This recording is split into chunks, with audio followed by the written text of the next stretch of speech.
Hello friends, ये है अधिगम श्रृंखला का 5वां भाग, जिसमें हम अधिगम से रिलेटेड सभी प्रश्नों का डिटेल से विश्लेषण कर रहे हैं।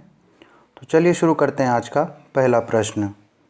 आज का पहला प्रश्न है, अधिगम के किस सिद्धांत को सिस्टमैटिक बिहेवियर थ्योरी भी कहा जाता है। आपके ऑप्शन है अंतर्दृष्टि का सिद्धांत, दूसरा है अन्वेषण का सिद्धांत, तीसरा है पुनर्बलन का सिद्धांत और चौथा है कार्यात्मक अनुबंधन का सिद्धांत। तो इसका जवाब हो जाएगा ऑप्शन नंबर सी, यानी कि पुनर्बलन का सिद्धांत। पुनर्बलन के सिद्धांत को सिस्टमैटिक बिहेवियर थ्योरी भी कहा जाता है। अब इस सिद्धांत के बारे में डिटेल देखें तो पुनर्बलन का सिद्धांत क्लार्क एल हल ने दिया था और इस सिद्धांत के अन्य उपनाम निम्न प्रकार हैं। इसे रिफोर्समेंट थ्योरी भी कहते हैं, आवश्यकता हासन का सिद्धांत कहते हैं, इसे आवश्यकता अवकलन का सिद्धांत भी कहते हैं, जैविकीय आवश्यकता का सिद्धांत कहते हैं, या फिर इसे हम चालक न्यूनता का सिद्धांत भी कह सकते हैं। साथ ही इसका अन्य नाम परिकलित निगमन का सिद्धांत भी है और अंत में इसका नाम हो जाएगा आवश्यकता या निष्कर्ष का सिद्धांत। अब इस सिद्धांत के बारे में अन्य डिटेल देखें तो हल ने पावलोव व थॉर्नडाइक के सिद्धांतों से प्रभावित होकर यह सिद्धांत दिया, जो गणितीय व वैज्ञानिक आधार पर मानव व्यवहार पर आधारित है। हल ने सबसे अधिक आदतों के विकास पर बल दिया, साथ ही आदतों का विकास जटिल व्यवहार का परिणाम है, ऐसा भी हल ने कहा है। इस आधार पर हम कह सकते हैं कि हल व वाटसन के विचार एक जैसे माने जा सकते हैं। हल के अनुसार सीखना आवश्यकताओं की पूर्ति के द्वारा होता है और आवश्यकताओं की कमी के लिए हल ने नीड रिडक्शन शब्द का प्रयोग किया है। आपको ये ध्यान रखना है कि आगामी परीक्षाओं में प्रश्न पूछा जा सकता है कि नीड रिडक्शन शब्द का प्रयोग किसने या फिर किस सिद्धांत में किया गया है। तो आपका जवाब हो जाएगा सीएल हल ने किया है और पुनर्बलन के सिद्धांत में इसका प्रयोग हुआ है।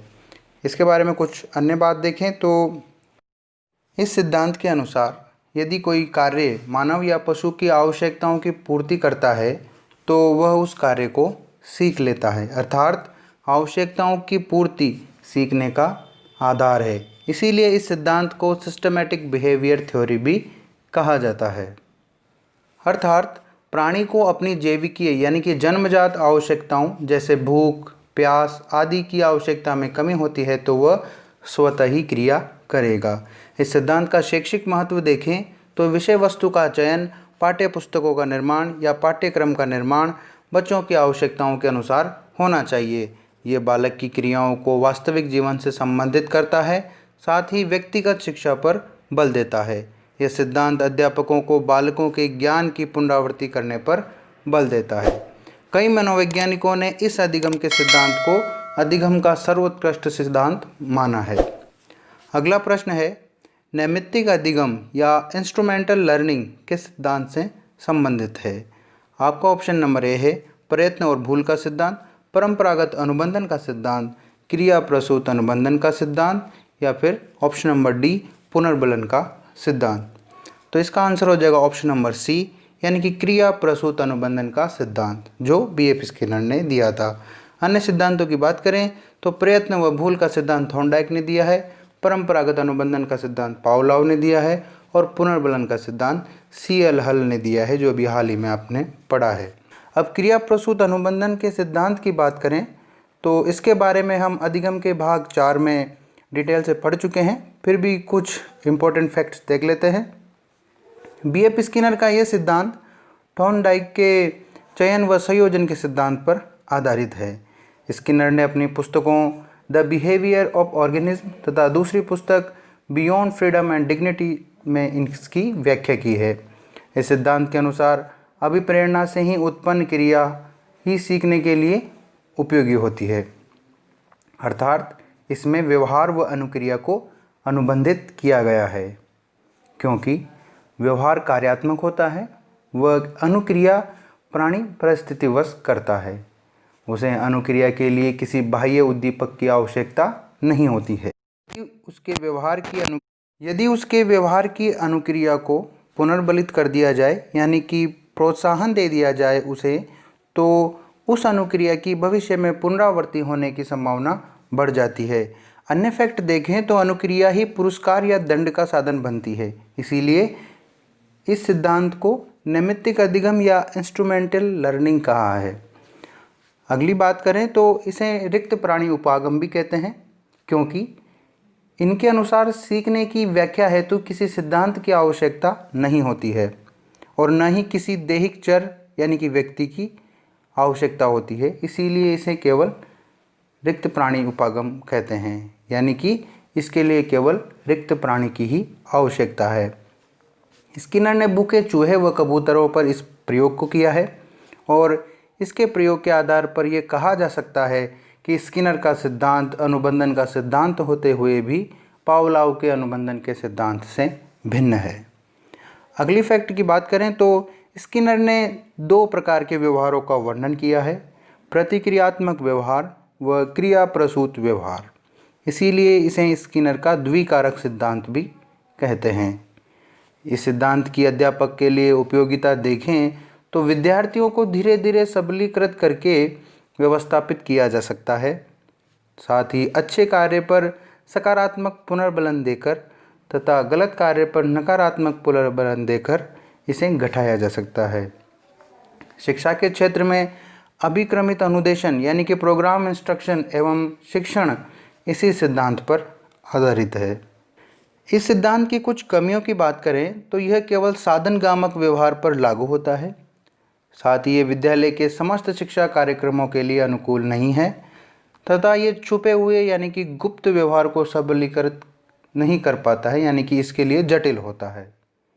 अगला प्रश्न है, निम्न में से कौन सा जोड़ा सही सुमेलित है?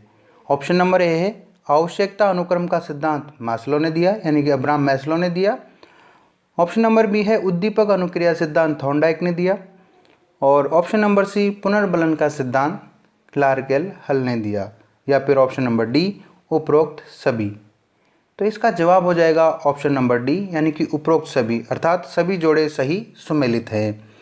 उद्दीपक अनुक्रिया सिद्धांत हम पहले पार्ट में पढ़ चुके हैं, पुनर्बलन सिद्धांत इसके पूर्व में बात कर चुके हैं।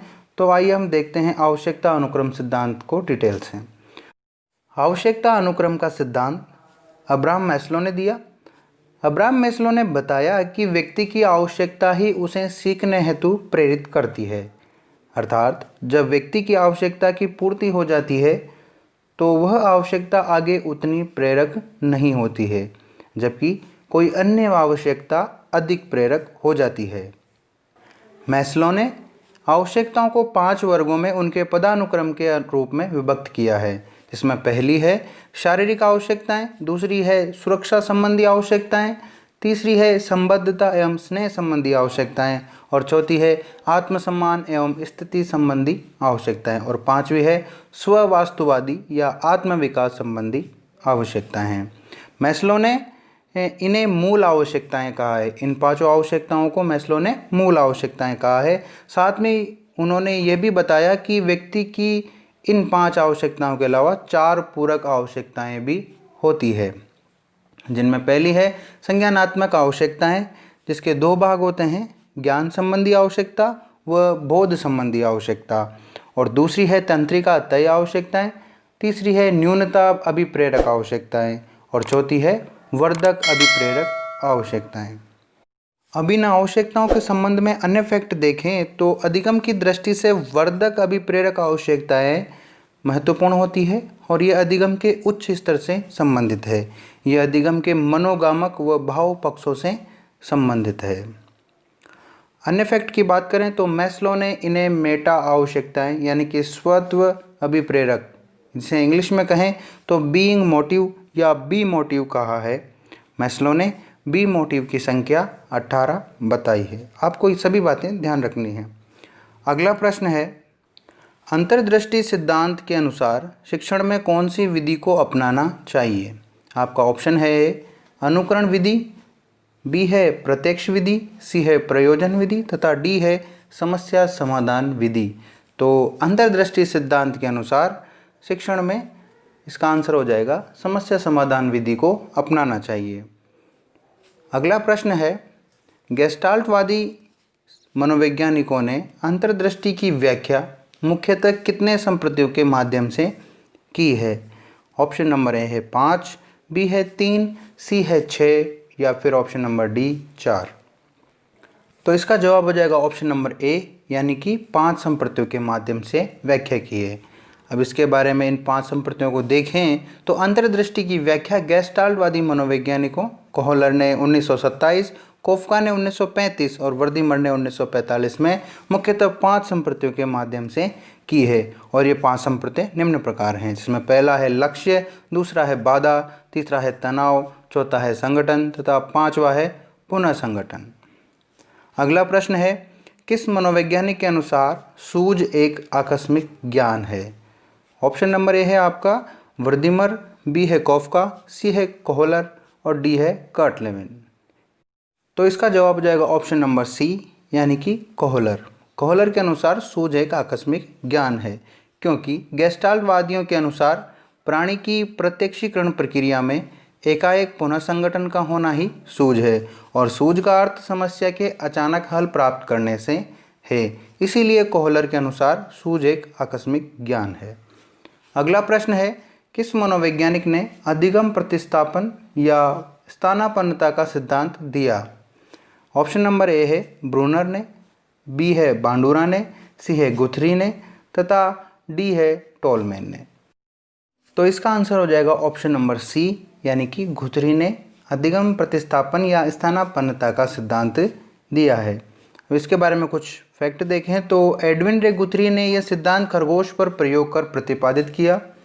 इस सिद्धांत के अनुसार एक दिया हुआ उद्दीपक या उद्दीपकों का संचय एक निश्चित अनुक्रिया करने की प्रवृत्ति रखता है। इस सिद्धांत के अनुसार सीखना जन्मजात अनुक्रियाओं को दूसरे उद्दीपकों की ओर विस्तारित करने की क्रिया है। अगला प्रश्न देखें तो अगला प्रश्न है आपका, एडवर्ड टोलमैन ने अधिगम का कौन सा सिद्धांत दिया है? आपको ऑप्शन नंबर ए है संकेत गेस्टाल्ट सिद्धांत, ऑप्शन नंबर बी है संकेत संकेतक अधिगम सिद्धांत, ऑप्शन नंबर सी है श्रृंखला अधिगम सिद्धांत या फिर ऑप्शन नंबर डी ए व बी दोनों। तो इसका जवाब हो जाएगा ऑप्शन नंबर डी, यानी कि ए और बी दोनों। एडवर्ड टोलमैन ने संकेत गेस्टाल्ट सिद्धांत या संकेत संकेतक अधिगम का सिद्धांत दिया है। इसके बारे में कुछ बातें देखें तो इसे एडवर्ड टोलमैन का उद्देश्यवाद या संकेत गेस्टाल्ट या संकेत संकेतक अधिगम का सिद्धांत भी कहते हैं। इसके अनुसार अधिगम की क्रिया में प्राणी का व्यवहार उद्देश्यपूर्ण होता है और यह सिद्धांत सीखने के प्रतीकों के ज्ञान पर बल देता है। इसके अनुसार सीखने के लिए केवल बौद्धिक व्यवहार ही उत्तरदायी होता है, अतः बालिक को शिक्षा देते समय उसकी आयु व अनुभव का ध्यान रखना चाहिए। शिक्षक को इनाम व दंड का प्रयोग उद्देश्यों की प्राप्ति हेतु करना चाहिए, ऐसा एडवर्ड टोलमैन का यह सिद्धांत कहता है। अगला प्रश्न है, निम्न में से कौन सी अधिगम यानी कि सीखने की विशेषता नहीं है? आपको ऑप्शन नंबर ए है परिवर्तनशील है, बी सार्वभौमिक है, सी उद्देश्यपूर्ण है या फिर डी सदैव स्थायी होता है। तो इसका जवाब हो जाएगा ऑप्शन नंबर डी, यानी कि सदैव स्थायी होता है। ये अधिगम की विशेषता नहीं है, क्योंकि ऑप्शन नंबर अन्य ऑप्शनों की बात करें तो अधिगम परिवर्तनशील होता है, सार्वभौमिक होता है, उद्देश्यपूर्ण होता है, परंतु वह सदैव स्थायी नहीं रहता है, क्योंकि अधिगम एक परिवर्तनशील है। हमेशा हम कुछ नया नया इनोवेशन करते रहते हैं और अपना अधिगम यानी कि अपना ज्ञान सीखना बढ़ाते रहते हैं। तो अधिगम सदैव नवीन होता रहता है, यानी कि स्थायी नहीं रहता है, एक जैसा अधिगम नहीं रहता है। आज का अंतिम प्रश्न है, गेस्टाल्ट शब्द का अर्थ है, यानी कि गेस्टाल्ट शब्द का क्या अर्थ है? ऑप्शन नंबर ए है संकीर्ण, बी है समग्र या पूर्णाकार, सी है जटिल और डी है सरल। तो इसका जवाब हो जाएगा ऑप्शन नंबर बी, यानी कि समग्र या पूर्णाकार गेस्टाल्ट शब्द का अर्थ है, क्योंकि गेस्टाल्ट एक जर्मन शब्द है जिसका अर्थ समग्र या पूर्णाकार होता है और जो बाद में पूर्ण से अंश की ओर बल देता है। आपको हमारा प्रयास कैसा लगा? अच्छा लगा है तो लाइक करें, शेयर करें, चैनल को सब्सक्राइब करें तथा हमें कमेंट कर ज़रूर बताएं। धन्यवाद, मिलते हैं अगली वीडियो में।